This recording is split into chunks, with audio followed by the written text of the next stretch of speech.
Days to go before midterm elections. President Obama is making a push for women voters. He spoke at Rhode Island today, making a case for the nation to adopt the state's Family Leave Act. Without paid leave, when a baby arrives or an aging parent needs help, workers have to make painful decisions about whether they can afford to be there when their families need them most. Many women can't even get a paid day off to give birth to their child. I mean, there are a lot of companies that still don't provide maternity leave.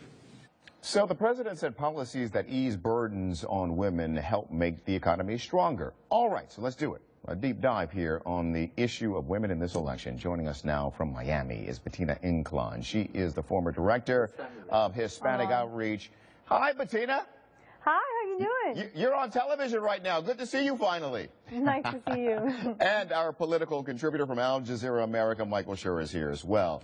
And Bettina, let me start with you. Just a couple of days now before the midterm elections. You know, I'm not quite sure what to make of this event that we were watching today in Rhode Island. The president seemed to be steering clear of overt politics and then not so much. So help me here. Yeah. Well, I think Rhode Island is a state that is deep blue. It went for Obama in both 2008 and 2012 with 60%. So it's a safe place for him to go. So it's clear that what he's trying to do is rile his base. He wants to talk about the economy. He wants to talk to women who voted with him by double digits in 2012. But what we're seeing and what the White House and Democrats are nervous is that are moving towards the Republicans ever since September. And true to what happens usually in midterms, women will probably break even for Republicans and Democrats. And Obama and the Democrats are trying to stop them as much as possible because they need women for that winning coalition. Yeah, and Michael, for a president that hasn't been making many of these kinds of stops during this campaign, what did you make of it today? Well, you know, it should be recalled that this was a rescheduled event. That's right. Had to postpone it from because of Ebola. He had to remain in Washington. You know, a rescheduled campaign event. Listen, the president is proud of his record on women's issues, and so the best thing that he can do, stay away from the states where they don't want him, but get on television doing what he's doing today, talking about the things that he has done right by women. You have to remember with President Obama, he has 2 daughters, so these issues are issues that he can talk about with great comfort, great ease, and forget the political side of it. He's the president. It's an election, so of course it's politics, but that's a personal part of it. But Tina, let me ask you about the issue that we kind of highlighted from the president's speech today, the Family Leave Act. What are your thoughts on that? Is that something that more states should adopt, and what's the argument that you've heard against it?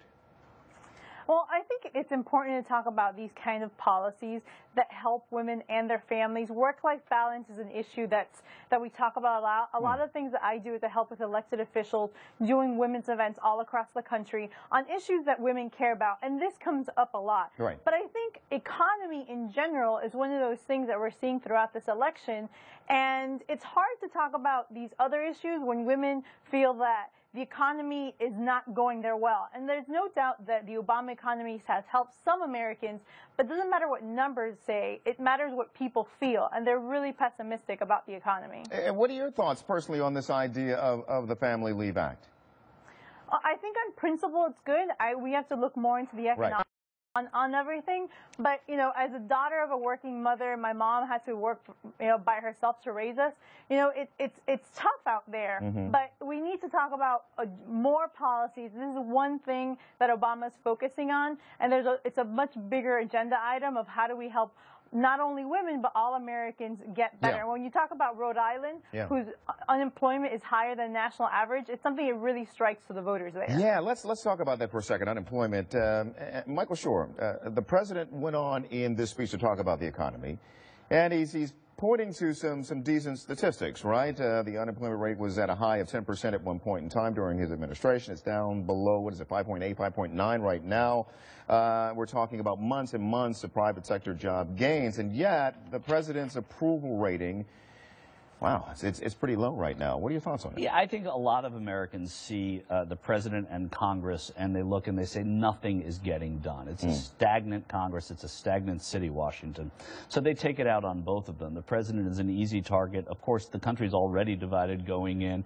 But when you talk about the economy and the president is in front of an audience of women, he's going to talk about things like the Paycheck Fairness Act. He's going to talk about pay equity. He's going to strike those chords with women so that it can reverberate out from the speeches he's making in friendly territory. So, yeah, he's got to talk about how his economy is growing. People are not necessarily feeling it, and he has to speak to women because he wants to try and to make them feel it ahead of Election Day. Well, Bettina, last word to you on this. How come the signs that are certainly more encouraging than when the president took office on unemployment, jobs in the private sector, how come those better numbers aren't translating into better approval rating numbers for the president? I know there are other issues as well.